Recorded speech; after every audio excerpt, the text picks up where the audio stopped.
Assalamualaikum warahmatullahi wabarakatuh. Jumpa kembali dengan saya Mas Nur dari Podium Hipnotis Indonesia. Kesempatan kali ini saya akan memberikan materi yang menurut saya lumayan lengkap kepada Anda yang berminat untuk belajar tentang ilmu hipnotis dan juga ilmu hipnoterapi. Nanti akan saya tampilkan di video ini bagaimana proses Anda mulai belajar dari awal sampai nanti belajar hipnoterapi. Materi ini akan disampaikan oleh almarhum Pak Yan Nurendra yang merupakan salah satu tokoh atau dikenal dengan Bapak Hipnotis Indonesia, yaitu pendiri daripada IBH, Indonesian Board Hypnosis, yang berdiri sejak tahun 2002 dan merupakan lembaga terbesar di Asia Tenggara. Untuk menghormati beliau yang sudah almarhum, sebelum Anda menonton, bagi Anda yang muslim, kita doakan semoga arwah beliau diterima Allah Subhanahu wa taala. Kita kirimkan Al-Fatihah. A'udzubillahi minasyaitonirrajim. Bismillahirrahmanirrahim. Alhamdulillahirabbil alamin. Arrahmanirrahim. Maliki yaumiddin. Iyyaka na'budu wa iyyaka nasta'in. Ihdinas shiratal mustaqim. Shiratal ladzina an'amta 'alaihim ghairil maghdubi 'alaihim waladdallin. Amin. Amin. Alhamdulillah, semoga apa yang disampaikan nanti oleh beliau Pak Yan melalui video ini menjadi pembelajaran buat Anda yang mungkin Anda belum mengenal siapa beliau, tetapi yang terpenting adalah apa yang disampaikan oleh beliau. Ini adalah ilmu daging. Di sana Anda berisi tanya jawab lengkap. Jadi bagi Anda yang ingin mulai menonton video ini, usahakan dipastikan kuotanya aman ya, atau minimal Anda memastikan wifi tetangga Anda aman, jadi Anda bisa nebeng untuk menonton. Langsung saja silahkan ditonton sampai selesai videonya. Semoga bermanfaat, menjadi amal ibadah buat beliau almarhum Pak Yan Nurendra. Jika Anda ingin belajar langsung, nanti bisa kontak nomor WA saya cantumkan di kolom video dan juga di kolom deskripsi. Dan yang belum subscribe, silahkan subscribe dahulu dan juga tekan loncengnya. Selamat menyaksikan, semoga bermanfaat. Assalamualaikum warahmatullahi wabarakatuh.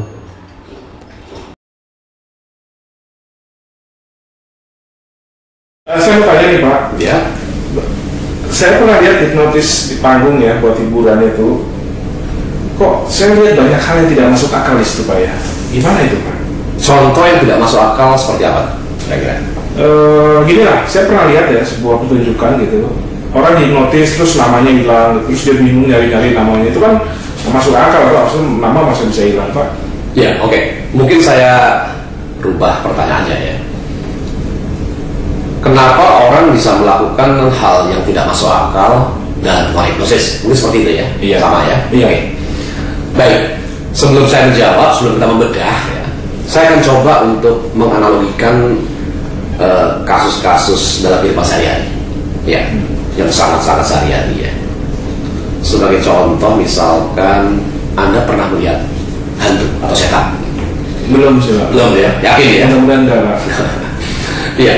Tapi Anda, saya, atau sebagian besar orang Indonesia ya, walaupun belum pernah melihat setan, belum pernah melihat hantu ya, tapi di tempat gelap, di tempat yang menyeramkan seperti kuburan, kamar mayat, kita merinding.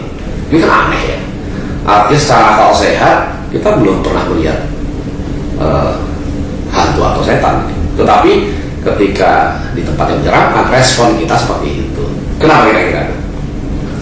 Ya, yang dari bagian ya mungkin ada kali Pak. Maksudnya dari cerita Bukan gini. Kan kalau kita berbicara rasio, logika kan, kita harus buktikan dulu kan. Iya. Kenapa sesuatu yang kita belum buktikan ada atau tidak, kita sudah bereaksi seperti itu? Kenapa kira-kira? Ya mungkin karena kita percaya kali ya Pak ya.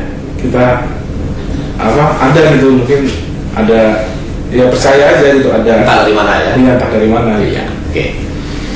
Kemudian ada lagi kasus ya. Kebanyakan para pecandu narkoba ya, atau para pecandu secara umum ya, yang datang ke klinik saya, mereka tahu persis bahwa narkoba itu jelek. Ya, tapi menarik bahwa mereka tidak mudah untuk melepaskan diri dari ketergantungan narkoba tersebut ya. Ini menarik kan? Artinya apa? Secara logika, secara rasio mereka ngerti tapi tetap mereka tidak mampu untuk melepaskan diri dengan mudah. Kenapa kira-kira? Nggak tahu juga sih. Nggak kira-kira aja. Ya mungkin lebih itu kali ya. Kekuatan lebih kuat gitu maksudnya, keinginan untuk mengonsumsi narkoba. Oke. Mungkin yang lebih sederhana ya. Anda sepakat nggak kalau olahraga itu bagus? Oh iya, sepakat Pak. Sepakat ya? Sepakat. Bagus sekali ya. Iya. Sehat kita ya. Sehat Pak. Tapi apakah Anda olahraga? Sehat juga. Enggak juga kan? Ini menarik kan? Artinya ada hal-hal yang menurut kita sudah logis, sudah kita pikirkan, benar ya, tapi tidak menggerakkan kita. Ya. Artinya manusia mungkin tidak sekedar digerakkan oleh akal dan logika. Demikian juga dalam kasus apa tadi, hipnotis panggung ya. Jadi walaupun mungkin secara normatif seperti nggak masuk akal, dalam hipnosis itu bisa dilakukan ya. Iya sih Pak, kalau misalkan orang takut setan itu ya masih agak saya bisa menerima lah gitu secara akal gitu. Walaupun nggak masuk akal sebetulnya ya. Iya, walaupun nggak masuk akal. Cuman kalau di panggung itu loh Pak, orang kok bisa ya disuruh-suruh gitu dalam apa namanya pengaruh hipnosis gitu ya, suruh hilangin nama apa segala macam itu, saya nggak ini gitu, belum masuk di akal saya Pak, masih ada aneh gitu. Oke, kita akan bedah sekarang ya. Sebelum kita memahami tentang bagaimana orang bisa melakukan hal-hal yang masuk akal dalam pengaruh hipnosis, sebaiknya kita memahami dulu kira-kira seperti apa sih mekanisme cara kerja pikiran manusia, bagaimana kita merespon sesuatu, bagaimana kita bereaksi, bagaimana kita mengambil keputusan dan sebagainya ya. Nah, tentu kita harus mengacu pada ilmu psikologi populer ya. Di situ banyak ditawarkan tentang pemodelan bagaimana cara kerja pikiran manusia ya. Tapi di psikologi pun sangat banyak paradigma kan, ada trait, ada behavior, ada psychoanalysis ya. Kita mungkin untuk kasus penjelasan hipnosis sederhana, kita bisa mengambil salah satu pemodelan yang paling simpel ya. Oke. Jadi sekali lagi ini sebuah pemodelan ya, yaitu bahwa kesadaran kita dibagi dua bagian utama ya. Kebetulan saya ada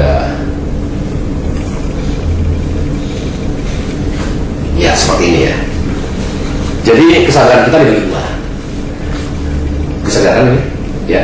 Jadi seperti gunung es ya. Yang di atas disebut sebagai conscious mind. Yang di bawah adalah subconscious mind. Mana yang besar? Subconscious mind. Yang bawah ya. Iya. Seperti gunung es ya. Iya. Jadi sebenarnya yang kita relasikan dengan rasio, logika, kemudian akal dan sebagainya adalah sisi conscious. Ini kalau dipadankan dalam bahasa Indonesia, mind sebetulnya kan sebuah proses mental ya. Tapi sederhana, supaya sederhana, kita padankan saja dengan pikiran lah. Jadi anggap saja ini adalah pikiran sadar, ini adalah pikiran bawah sadar. Jadi jelas sekali bahwa dalam diri kita, dalam diri setiap orang bekerja dua kesadaran ini ya. Dimana sekali lagi bahwa bagian-bagian yang kita asosiasikan dengan logika rasio adalah pikiran sadar ya. Tapi sayangnya prosentasenya kecil ya. Yang terbesar justru pikiran bawah sadar ya. Pikiran bawah sadar ketika menerima sebuah informasi entah dari mana pun datangnya ya, asalkan sudah menetap di situ dianggap kebenaran ya. Jadi dalam kasus hipnotis panggung tadi kira-kira ya, ada informasi yang disampaikan oleh sang hipnotis. Jadi hipnotis dia adalah pelaku hipnosis ya. Entah gimana caranya dia memasuki pikiran bawah sadar lalu dieksekusi. Kira-kira mekanismenya seperti itu ya. Pak yang tadi bilang pikiran bawah sadar ya. Kalau saya sering dengar istilah alam bawah sadar itu maksudnya sama atau? Sama. Jadi ada yang mengatakan alam bawah sadar, wilayah bawah sadar ya. Itu semua hal yang sama. Hanya saya sedang mengatakan sebagai pikiran bawah sadar. Walaupun pikiran sendiri bukan terjemahan yang tepat dari mind ya, tapi lebih enak saja ya. Jadi kita sebut saja sebagai pikiran sadar dan pikiran bawah sadar. Nah, terus ini Pak, kalau saya dengar penjelasan Pak yang tadi, kok saya jadi berpikir kesannya itu kayaknya pikiran bawah sadar itu bodoh Pak ya? Bodoh ya? Iya. Masuk informasi apa saja dieksekusi. Iya gitu. Iya. Banyak yang mengatakan atau buku-buku seperti itu, pikiran bawah sadar bodoh ya. Sebetulnya tidak seperti itu ya. Bawah sadar relatif tidak kritis tapi bukan bodoh ya. Tapi untuk tahap pertama kita belajar hipnosis, oke lah kita anggap bahwa pikiran bawah sadar adalah entitas yang tidak kritis alias dummy ya. Tapi nanti di bab-bab berikutnya kita akan pahami bahwa pikiran bawah sadar punya kecerdasan, bahkan sangat cerdas, tapi punya kecerdasan yang berbeda dengan pikiran sadar. Jadi sekali lagi, boleh kita menganggap pikiran bawah sadar dummy atau polos atau bodoh, tapi hanya untuk tahap-tahap awal saja ya, untuk mempermudah. Terus ini tadi saya lihat bagian yang Pak Yan tunjukkan gitu ya. Nah itu Pak, yang bagian atas, bagian bawah. Itu kira-kira emang seperti itu atau ada persentasenya Pak? Ya, ada banyak buku menerangkan mengenai pemodelan ini dengan persentase ya. Tapi saya tidak begitu concern dengan persentase ya sebetulnya ya. Ada yang mengatakan 10%, di sini 90%, ada yang mengatakan 12%, 88%, ada yang mengatakan 15%, di sisi lainnya 85%. Intinya sebenarnya adalah menggambarkan saja bahwa tetap bagian terbesar yang dominan adalah pikiran bawah sadar. Nah, terkait masih dengan itu Pak, Dengan persen tadi ya. dengan persennya, mungkin nggak Pak persentase bawah sadar itu dikurangi gitu, jadi pikiran Sadar yang lebih dominan ya. dominan. Oh ya, nggak seperti itu ya. Ini benar-benar sebuah mekanismenya sudah seperti itu. Artinya apa? Yang nanti kita rubah, mungkin maksud Anda kan kalau kita punya kendali pada kesadaran kan enak ya. Iya. Iya, artinya sangat bagus kalau kita sangat sadar ya. Tapi ingat loh bahwa banyak skill-skill kita ya, kompetensi kita letaknya di bawah sadar. Jadi tetap prosentasenya seperti itu. Yang kita akan kerjakan nanti, kita intervensi adalah program-program yang terdapat di pikiran bawah sadar, yang mungkin tidak memberdayakan, yang mungkin negatif ya. Misalnya contoh ya, kita main musik lah ya. Itu kan sebuah kemampuan yang terletak di pikiran bawah sadar. Kan nggak terbayang kalau kita main musik dengan kesadaran ya, atau naik sepeda dengan kesadaran ya. Contoh ya. Jadi sekali lagi bahwa prosentase ini tidak bisa dirubah. Tetapi nantinya dalam pengetahuan hipnosis untuk terapi, justru objek dari pikiran bawah sadar inilah yang kita reprogram nantinya. Kira-kira seperti itu sederhananya. Pak yang tadi bilang, Ya. banyak skill kita yang ada di bawah sadar, itu banyak informasi ya berarti ya. Iya, iya. Nah, jangan-jangan bawah sadar kita ini sebenarnya banyak juga isinya yang jelek-jelek ya Pak ya. Jangan nggak penting-penting ya. Yang nggak penting gitu. Kayak sistem keyakinan tentang setan. Nah itu maksud saya Pak. Itu bisa dihilangkan ya Pak ya. Sangat bisa dihilangkan. Artinya bukan dihilangkan ya, artinya diprogram ulang sehingga tidak seperti itu. Nah sebenarnya bagaimana sih Pak mekanismenya sampai sebuah saya sebutlah mungkin pengaruh ya. Ya. Pengaruh itu masuk ke bawah sadar. Program lah kita katakan seperti itu. Program ya, Ya. masuk ke bawah sadar. Itu gimana Pak sebenarnya? Pada prinsipnya ketika manusia lahir, orang mengatakan putih bersihnya, persis seperti komputer ya. Itu storage-nya masih kosong ya. Kemudian terisilah oleh informasi dari luar ya, yang kita sebut sebagai external agent. Pada prinsipnya ada dua cara bagaimana informasi tersebut memasuki pikiran bawah sadar dan tersimpan. Yang pertama melalui pengalaman langsung. Ya, misalkan saya pernah naik mobil tabrakan gitu ya, saya alami langsung.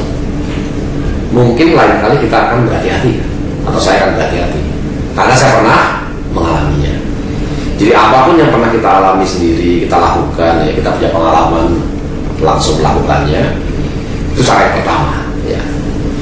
Nah, yang terbanyak justru cara yang kedua, yaitu apa? Pengalaman induktif namanya. Jadi pengalaman itu tidak kita alami langsung, disampaikan oleh orang lain. Ya. Sebagai contoh begini, dalam kasus yang umum di Indonesia ya, orang tua kan secara nggak sengaja sering nakut-nakuti anaknya ya, awas lo, nanti dipanggilin setan loh. Mungkin karena anaknya susah makan dan sebagainya. Memang sih nasinya masuk, tapi setannya juga ikut masuk.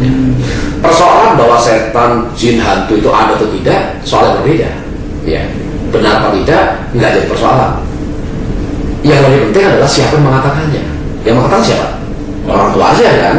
Orang tua adalah tokoh panutan yang didengar oleh sang anak. Sejak saat itulah dia percaya. Dia belief tentang hantu atau setan. Ini yang menjelaskan kenapa pada umumnya orang Indonesia sangat lekat dengan hal-hal seperti itu, walaupun kita belum pernah melihat. Jadi kira-kira saya ulangi, ada dua cara yang paling utama, yang paling dominan. Yang pertama adalah pengalaman langsung, yang kedua melalui pengalaman induktif.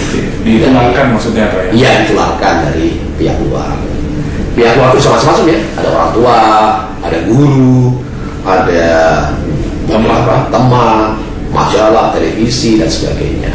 Entah itu pengaruh atau informasi buruk atau bagus, tetap bisa masuk. Itu berarti kalau orang bohong sekalipun kalau kita percaya jadi benar tuh. Benar, betul seperti itu ya.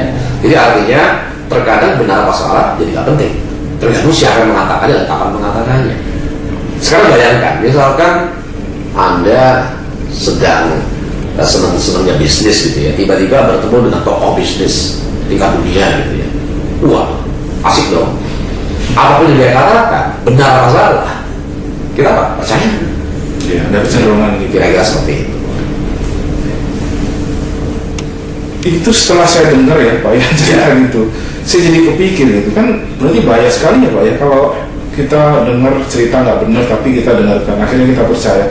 Emang nggak ada pengamannya Pak ke bawah sadar ya, supaya istilahnya bawah sadar suruh nolak gitu, yang jelek-jelek gitu.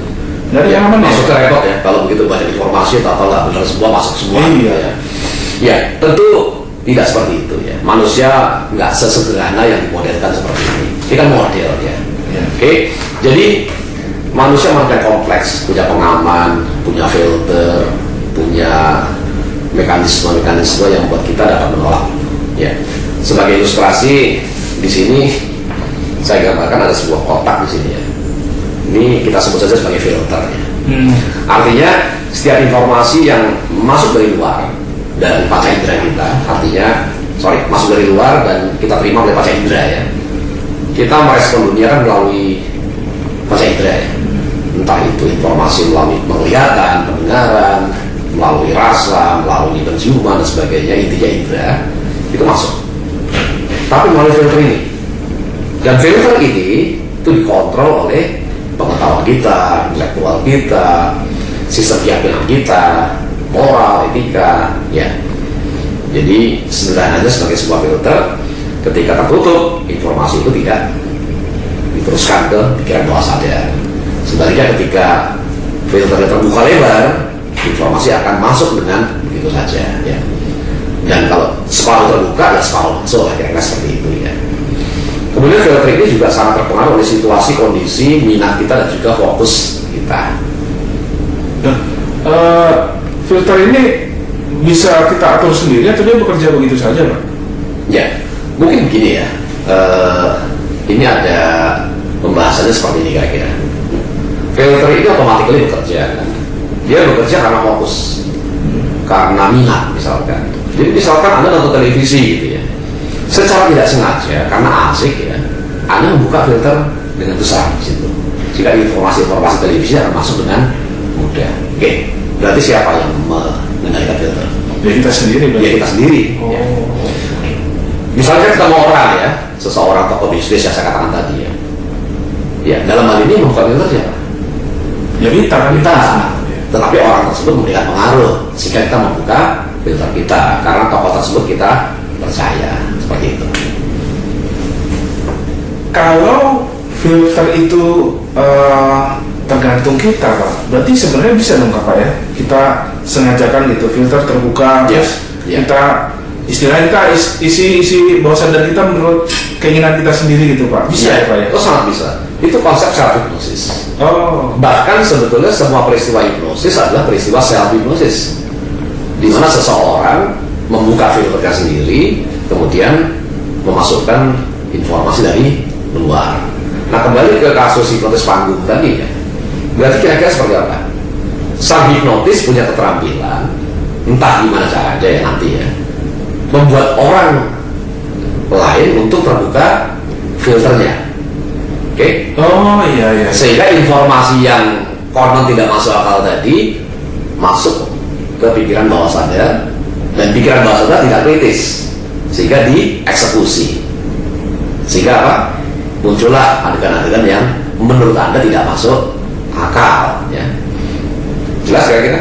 Jelas Pak. Oh, jadi berarti sebenarnya walaupun kelihatannya gimana gitu, itu sebenarnya waktu orang dihipnotis itu dia secara sadar dia atau ya istilahnya pasrah lah, filternya dibuka ya, dengan sebuah mekanisme tertentu, dengan sebuah tata cara tertentu, ritual tertentu gitu ya. Seorang hipnotis punya kemampuan itu, ya. Macam-macam caranya ya. Tapi intinya sebuah kerjasama di mana seorang hipnotis melakukan sesuatu dan orang yang dihadapinya tadi membuka filternya, ya sugesti masuk. Dalam kasus hipnotis panggung yang diberikan adalah sugesti yang lucu tentunya ya, yang menurut penonton tidak masuk akal. Tapi sekali lagi yang mengeksekusi adalah wilayah kesadaran yang tidak mengerti benar apa salah, ya. Kira-kira seperti itu. Gini Pak, sebelumnya kan Pak Yan jelaskan ya, kalau bawah sadar itu bisa istilahnya diprogram sama orang Pak ya. Iya. Nah, saya bertanya nih Pak, kalau misalkan begitu ya, dalam keadaan sehari-hari, taruhlah saya ketemu seorang penjual gitu, awalnya saya nggak begitu minat, tapi kok tiba-tiba saya jadi tertarik sama barang itu proses hipnosis juga Pak? Ya, itu bentuk alami dari hipnosis sehari-hari ya. Jadi artinya banyak kejadian dalam sehari-hari yang sangat alami sekali, di mana sesungguhnya kita menerima informasi dari luar dan begitu mudah masuk sehingga terjadi sebuah pengambilan keputusan. Seperti misalkan dunia apa tadi, penjualan ya, kemudian juga seorang negosiator yang hebat, sesungguhnya mereka tanpa belajar hipnosis, mereka punya talenta ya, atau bakat untuk membuat orang lain filter yang terbuka sehingga relatif bisa menerima saran atau dalam hal tawaran mereka ya. Kalau kayak kegiatan di sekolah dalam belajar mengajar gitu. Sama ya. Jadi ada guru-guru yang sangat dikatakan sangat enak gitu ya, murid-muridnya senang gitu ya. Itu secara talenta sebetulnya sang guru ini sudah menerapkan hipnosis alami. Artinya dia membuat sedemikian rupa sehingga filter murid-muridnya terbuka. Mungkin dengan cerita-cerita lucu dulu gitu ya. Baru setelah itu masuklah pembelajarannya. Jadi sekali lagi dalam keseharian sangat banyak sekali. Di dunia politisi juga seperti itu kan. Bagaimana seorang politikus merekrut pengikutnya gitu ya. Dunia spiritual juga para spiritual leader juga menerapkan ini gitu. Jadi sekali lagi bahwa banyak para komunikator handal itu sebetulnya mereka juga ahli hipnosis walaupun tidak secara formal ya. Oh gitu, saya jadi mikir-mikir nih Pak. Ya. Jangan-jangan kalau saya dirayu terus jatuh cinta itu proses hipnosis. Hipnosis ya. Gitu ya. Hipnosis kan prosesnya pelan-pelan, namanya induksi nanti ya. Pelan-pelan sehingga makin terbuka filternya sehingga masuklah rayuan gombal. Ya. Tapi waktu saat itu nggak gombal ya. Artinya yang menerima siapa? Pikiran bawah sadar ya. Kira-kira seperti itu ya. Jadi pikiran bawah sadar itu dahsyat banget ya Pak? Iya, dahsyat dalam pengertian kan dia dominan ya. Artinya hampir 90% gitu ya. Artinya kalau kita punya kemampuan berkomunikasi dan diawali dengan membuka filter lawan bicara kita, dahsyat memang ya. Oke. Baik, masih terkait dengan itu Pak. Ya. Kalau memang hipnosis itu kejadian sehari-hari ya. Sebenarnya ada nggak sih Pak? Maksudnya kondisi ini loh, kondisi hipnosis ini loh, kondisi normal itu ada nggak sih Pak? Pembedaannya gitu? Iya, jadi keadaan kesadaran ya. Ya. Di hipnosis disebut sebagai state of consciousness. Jadi dalam keseharian kita biasanya atau kita selalu bergantian berada di 3 wilayah kesadaran. Yang pertama kondisi atau keadaan normal. Ya seperti yang kita pahami normal lah, nyetir mobil, main komputer, bergerak aktif ya. Dimana pikiran kita demikian banyaknya paralel ya. Kita bisa 7+2 fokus ya sampai sedemikian luar biasanya pikiran kita ya. Kemudian kondisi normal ini atau normal state ini kita cenderung untuk menutup filter kita sehingga informasi tidak mudah masuk ya. Jadi jangan memberi nasihat pada orang yang sedang sibuk gitu ya. Oke.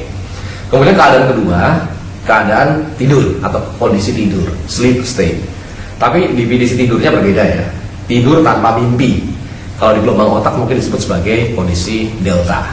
Karena kalau mimpi atau menghitung itu berbeda ya. Nah, kondisi tidur pun, yang saya katakan tidur tanpa mimpi, itu kondisi di mana kita pun juga menutup filter kita. Jadi bawah sadarnya tidak reseptif. Jadi betul-betul dikendalikan sendiri lah, kira-kira seperti itu. Demikian juga konsepnya adalah percuma saja kita mensugesti orang yang tidur tanpa mimpi. tidur lelap ya. Karena bahkan panca inderanya pun tidak aktif pada saat itu. Nah, lalu ada kondisi antara yang disebut sebagai hipnosa. Orang psikologi mengatakan seperti itu, atau hypnotic state. Nah, disinilah filter mulai terbuka, ya, sehingga kita mulai dapat menerima atau menyerap informasi dari luar. Nah, kondisi hipnosa ini rentangnya besar, ya. Artinya ada kondisi filternya terbuka kecil, ya, lebih besar dan besar sekali atau full, sehingga ada istilah light trance, medium trance, kemudian juga deep trance, kira-kira seperti itu. Kita bergantian terus, ya, dalam keseharian, ya. Setelah bangun tidur kita normal masuk hipnosa, normal masuk hipnosa. Anda sekarang sudah masuk hipnosa loh, mendengarkan kata-kata saya kan? Iya, seperti itu. Ya. Oh gitu. Itu kalau orang tidur berarti nggak bisa dihipnotis, Pak? Nggak bisa. Tidur tanpa mimpi ya. Delta, jadi definisinya beda. Karena orang tidur dengan mimpi masih bisa dihipnosis, ya. Masih bisa nanti ya. Itu bisa ya? Masih bisa ya. Oke. Kalau Pak Yan tadi bilang ya, kemarin tuh Pak Yan bilang hipnosis itu ditidurkan gitu ya. Ya. Tapi tadi salah satu bentuk ya. Salah satu bentuk. Tapi kayak penjualan gitu ya, orang lain itu kan nggak pakai tidur, Pak. Iya, betul sekali. Jenis maksudnya itu gimana sih? Ya. Saya nggak bingung. Secara luas kan konsepnya, asalkan filter terbuka, maka informasi bisa masuk. Itulah hipnosis, kira-kira seperti itu. Tanpa harus tidur. Ya. Oh. Kira-kira bentuk umumnya seperti itu. Ya. Jadi ngobrol-ngobrol itu bisa masuk hipnosis? Bisa masuk hipnosa. Orang konsentrasi, orang fokus, berminat, sehingga pesan-pesan kita dapat diterima oleh pikiran bawah sadarnya dan dieksekusi. Ya. Itu namanya apa, Pak? Itu, gitu. Oke, kita bicara tentang berarti dari bentuk yang umum tadi, lalu kita juga mengenal hipnotis di panggung atau di ruang terapi, sehingga secara garis besar atau secara kelompok besar kita boleh membagi hipnosis menjadi dua kelompok.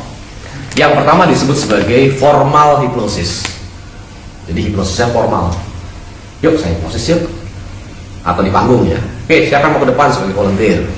Atau di ruang terapi. Ya, itu adalah formal hipnosis ya. Nah, yang tadi Anda tanyakan di dunia sehari-hari itu disebut sebagai informal hipnosis. Artinya hipnosis yang tidak memerlukan tidur ya. Oke, tapi dua-duanya punya prinsip sama ya. Bagaimana untuk membuka filter ya. Ya, membuka filternya itu gimana, Pak? Nah, cara yang pertama, formal hipnosis, kita memandang bahwa pikiran bawah sadarnya seperti sebuah ruangan ya. Ada pintunya, apa namanya, filter ya. Ada yang jaga adalah pikiran sadar. Nah, agar pintunya bisa kita tembus, maka pikiran sadarnya dibuat rileks.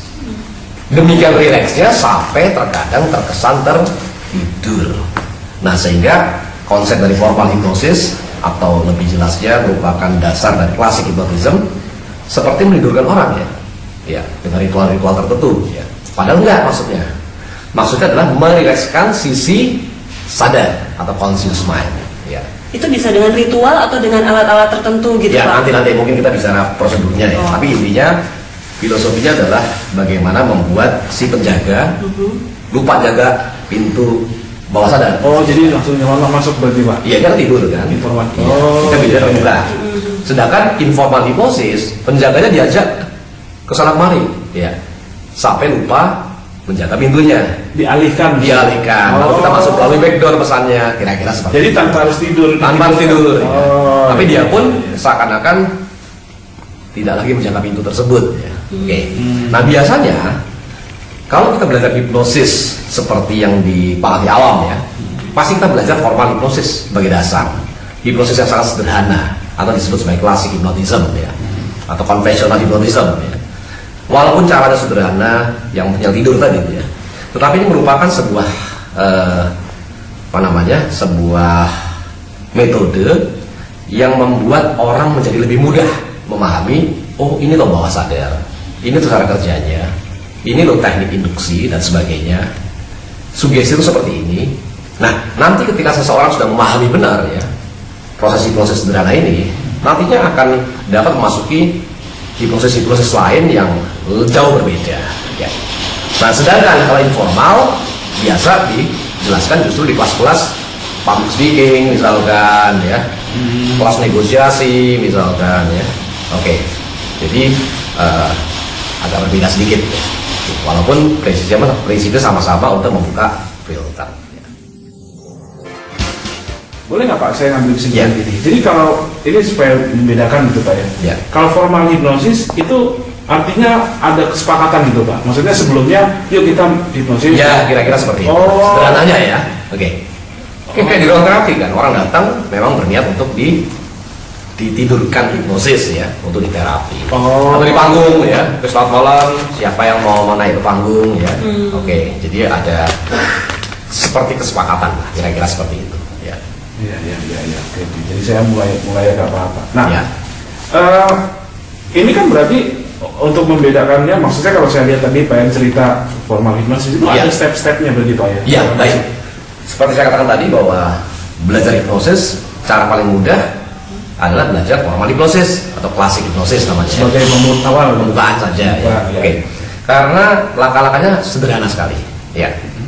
Jadi secara simpelnya ya, secara gampangnya tadi sudah tahu tentang hipnosa dan sebagainya ya. Jadi kira-kira konsepnya menghipnosis orang misalkan atau menterapi orang dengan hipnosis. Kan orang dari kondisi normal kan. Orang dari kondisi normal kita lakukan ritual tertentu. Wah, kadang-kadang tangan begini, kadang-kadang pakai pendulum ya. Ritual ini kita sebut sebagai induksi atau induction ya. Induksi. Bentuknya banyak sekali, ratusan jenis ya. Oke. Bahkan kuda lumping itu pakai tentang gitu. itu bentuk dari induksi tradisional ya. Setelah seseorang dilakukan induksi, dia akan turun ke kondisi hipnosa ya. Oke. Normal dibawa dengan induksi, masuklah kondisi hipnosa. Oh, maaf Pak sebentar. Ya. Berarti maksud Pak Yan, apapun yang membuat orang itu masuk kondisi hipnosa itu disebut induksi. Apapun caranya. Apapun caranya. Oh. Ya, sangat banyak caranya ya. Oke. Ya, kalau orang kayak saya pernah lihat ya, orang dikejut-kejutkan gitu. Oh iya. Itu induksi juga. Induksi juga disebut sebagai rapid induction, shock induction. Itu sederhana sekali prinsipnya ya, dan biasa diterapkan di panggung ya. Sangat-sangat gampang sekali. Nah, ya. itu kalau maksud saya di terapi itu enggak dipakai ya. Oh. Kalau di terapi biasanya lebih elegan lah. Artinya shock induction itu tidak diterapkan seperti itu, dimodifikasi sehingga tidak menimbulkan rasa tidak nyaman lah, kira-kira seperti itu ya. Oke, tadi setelah dilakukan induksi, masuklah ke hipnosa. Tadi saya katakan bahwa hipnosa itu rentangnya luas ya, mulai light, medium, dan trance tadi ya. Oh ya, dari ringan sampai dalam. Nah, setiap orang melakukan aktivitas hipnosis pasti ada tujuannya dong ya. Misalkan untuk menterapi atau memotivasi ya, atau misalkan seorang dokter yang pengen melakukan anestesi, bisa loh anestesi ya. Oke. Menghilangkan rasa sakit. Iya, di kulit misalkan ya. Lebih ekstrim lagi misalkan mau membedah darurat misalkan ya. Oke. Atau Anda pimpinan kelompok kuda lumping ya, pengen membuat orang makan beling misalkan ya. Nah, ini proses juga ya. Nah, ini membutuhkan kedalaman yang berbeda-beda. Motivasi mungkin level kedalamannya segini ya. Tapi kalau untuk anestesi harus lebih dalam. Kalau untuk pembedahan misalkan jauh lebih dalam lagi ya. Apalagi kalau menyuruh orang makan beling ya, pasti harus persis sekali. Karena betul-betul sampai dengan bawah sadarnya bisa menerima bahwa beling itu makanan gitu ya. Kira-kira seperti itu. Maksudnya berarti begini, semakin ekstrim sugestinya gitu harus semakin dalam, harus semakin besar filternya kira-kira ya, seperti itu. Nah, konsep mendalamkan disebut deepening ya. Deepening ya, pendalaman kan. Oh, pendalaman. Jadi induction lanjutkan dengan deepening ya. Kemudian setelah kedalamannya cukup, kita lakukan apa? Sugesti. Sugesti masuklah pikiran bawah sadar sesuai dengan sugesti yang diperlukan ya. Sugesti terapi atau sugesti anestesi dan sebagainya, atau sugesti di atas panggung, lucu-lucuan gitu ya. Kemudian setelah itu diakhiri, kembalikan lagi ke normal ya. Konsepnya disebut sebagai emerge atau emerging ya. Atau kadang-kadang ada yang menyebut termination atau terminasi lah ya, pengakhiran ya. Oke, biasanya ngomongnya ya dalam 5 hitungan Anda akan bangun segar bugar dan sehat ya. Ya akan naik ke kondisi normal kembali. Ya, tetapi normal yang pertama dan kedua berbeda. Kenapa? Maksudnya gimana? Karena sudah ada program yang masuk. Iya. Jadi kalau orang di terapi itu terapinya dalam kondisi hipnosa, walaupun normal, programnya sudah berada di pikiran bawah sadar. Sehingga dikatakan juga kondisi ini sebagai kondisi post hipnotik, kira-kira seperti itu. Ya. Nah, yang saya tertarik Pak, tadi Pak yang bilang sugesti itu dimasukkan sesuai kebutuhan. Maksudnya? Iya. Artinya nggak selalu harus hipnosis dalam, itu kita bisa mulai masukkan sugesti. Oh bisa. Sebagai contoh motivasi lah ya. Iya. Orang di light saya sudah cukup, artinya di kondisi hipnosa ringan ya. Ya, toh yang kita masukkan hal-hal yang positif kan ya. Orang nggak menolak kan. Anda luar biasa, Anda makin sehat gitu ya. Walaupun kesadarannya masih aktif sedikit ya, itu hal-hal yang sudah diterima oleh pikiran bawah sadar. Tapi begitu dikatakan bahwa tangan Anda tahan terhadap jarum gitu ya, wah dia masih tahu ya, masih jelas bahwa kulit bisa merasakan sakit. Tapi begitu pada kondisi yang lebih dalam sedikit ya, dia mulai bisa menerima bahwa kulit bisa menahan sakit misalkan. Apalagi tadi contoh yang ekstrim ya, untuk kebutuhan panggung atau misalkan pembedahan misalkan ya, itu harus membutuhkan kondisi trans yang dalam sekali atau somnambulisme disebutnya. Oke. Pak, pertanyaan saya Pak, bagaimana kita tahunya kalau misalnya saya di hipnosis ya Pak ya? Ya. Kita sudah dalam sama belum itu gimana? Oh, ada caranya. Oh, ada caranya ya. Yang pertama misalkan secara dasar ya, ada sih ciri-ciri orang memasuki kedalamannya. Ringan seperti apa, dalam seperti apa gitu ya. Yang kedua juga ada aktivitas-aktivitas sederhana yang kita bisa simulasikan, yang menandakan dia di level berapa kira-kira. Ya. Atau cara yang paling gampang ditanya aja. Ya. Konfirmasi, nanti cara yang paling gampang ya. Karena orang di hipnosis pun bisa memberikan konfirmasi kira-kira. Itu nantilah ya. Oke. Yang penting pola dasarnya dulu ya. Apa coba? Dari normal dibawa ke kondisi hipnosa. Pakai cara induksi yang induction ya. Pakai cara pendulu, pakai cara tangan naik turun ya. Atau kalau yang muter-muter itu Pak? Sama spiral ya. Sama ya. Kemudian setelah kita induksi, dibawa turun lagi trans levelnya. Pakai apa tadi? Dipenuhi ya. Setelah itu baru sugestinya kita masukkan. Ya. Setelah itu kita terminasi. Ya, gitu. Kira-kira. Cukup jelas mungkin? Ada satu pertanyaan Pak. Ya. Saya ingin tahu Pak, apa yang terjadi Pak kalau orang sudah dipening gitu ya? Nggak dibangunkan? Nggak dibangunkan ya? Nggak kira-kira seperti apa coba? Kira-kira kalau nggak dibangunkan? Orang udah di hipnosis dalam itu nggak terminasi ya? Nggak diterminasi. Iya Pak. Kira-kira apa kira-kira?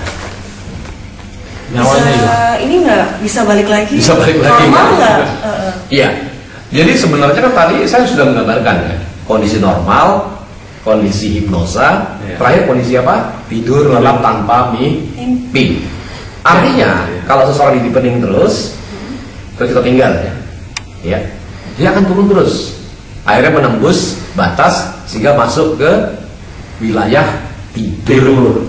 Tidur normal biasa ya. Jadi kayak ketiduran aja. Iya, aman berarti Pak ya? Sangat aman ya. Mungkin nggak Pak dia bangun sendiri gitu? Oh sangat mungkin loh. Orang tidur bisa bangun sendiri kan? Iya. Jadi nggak harus dibangunin sama si Justru nggak bisa dibangunkan dengan cara terminasi karena sudah melampaui batasnya. Iya. Jadi terminasi itu kan hanya untuk orang yang masih berada di dalam wilayah hipnosa kan. Begitu sudah melewati, caranya berbeda. Mas, mbak bangun gitu aja. Itu kalau sudah masuk ke kondisi tidur. Nah, kalau masih dalam kondisi hipnosa, ya, itu bisa bangun sendiri? Sangat bisa. Jadi nanti kita akan mempelajari atau kita akan memahami bahwa semua proses hipnosis kan kita katakan kemarin apa? Self hipnosis ya. Di hipnosis diri. Iya, hipnosis diri sebetulnya ya. Saya benar hipnosis Batari misalkan ya. Tapi sebetulnya saya memfasilitasi Batari untuk memasuki kondisi hipnosa. Dia memasuki kondisi hipnosa dengan melakukan self hipnosis ya. Artinya apa? Dia bisa self termination. Ya, bisa melakukannya sendiri kira-kira. Terutama ketika ada sinyal-sinyal atau ada bahaya dan sebagainya, maka pikiran bawah sadar sangat peka untuk itu. Ada sinyal bahaya, misalkan ada kebakaran, ada ular dan sebagainya, itu langsung ya. Oke, tanpa sugesti sekalipun, ya, dia akan melakukan termination untuk keselamatan diri ya. Oke. Ini saya katakan bahwa bawah sadar sebetulnya punya kecerdasan tetapi berbeda dengan kesadaran. Ya. Oke, cukup jelas? Saya sih jelas. Jelas ya. Udah jelas. Ada pertanyaan lagi? Sudah, Pak. Sudah ya? Oke, nanti kita sesi berikutnya kita akan ngobrol-ngobrol detail dari setiap step tadi. Jadi induction itu seperti apa sih filosofinya ya. Karena kalau sudah ngerti gampang tuh. Ya, apa sih narik itu seperti itu? Perlu narik apa enggak sih? Kalau ada yang pakai jari suntik seperti itu ya. Oh, mekanismenya. Iya, itu simpel sekali, sederhana ya. Ya, itu yang begitu kita mengerti, maka ribuan induksi itu dapat kita pelajari dengan cepat sekali. Oh, ini seperti ini, seperti ini, seperti itu. Ya. Jadi lebih bagus kalau belajar hipnosis, orientasinya bukan kepada induksi, tapi filosofi dari induksi itu. Filosofi dari deepening itu apa? Iya, itu lebih bagus dibanding dengan berorientasi pada berbagai teknik ya. Teknik bisa dibuat sendiri kok. Ya. Iya. Oke? Iya. Oke, makasih ya. Pak, makasih Pak ya. Terima kasih. Aduh, Oke. senang.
Dia dapat mendengarkan sugesti.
terakhir tuh Pak, yang masalah fokus ini gimana nih Pak?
Ada dengar rumor Pak, Ya. bahwa orang-orang yang mudah dihipnosis ini bisa dikatakan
Tertarik? Tertarik Pak. Iya.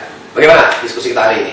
Saya semakin kuat untuk menjadi seorang hipnoterapis Pak. Cukup jelas? Cukup jelas Pak. Oke. Oke Pak, terima kasih banyak Pak. Iya.